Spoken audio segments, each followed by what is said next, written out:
Hello everyone, welcome. In this video I'm going to be teaching you how to export character AI bots easily. So let's just say you developed a character and there you got a character that you just created. If you do not know how to actually basically create one, you can watch one of our previous videos. So to export this, what you can do is we have all of these options and you can share it using the QR code option, which is scannable, and we can simply use it from any other platform.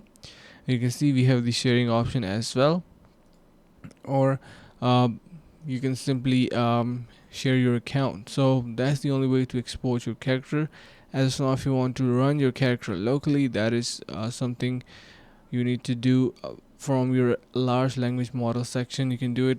Currently you cannot do it basically, but yeah, you can use it online and share it using this option as well. So I hope this is helpful. If you have any question, you can let us know, and thank you so much for watching. See you in the next video.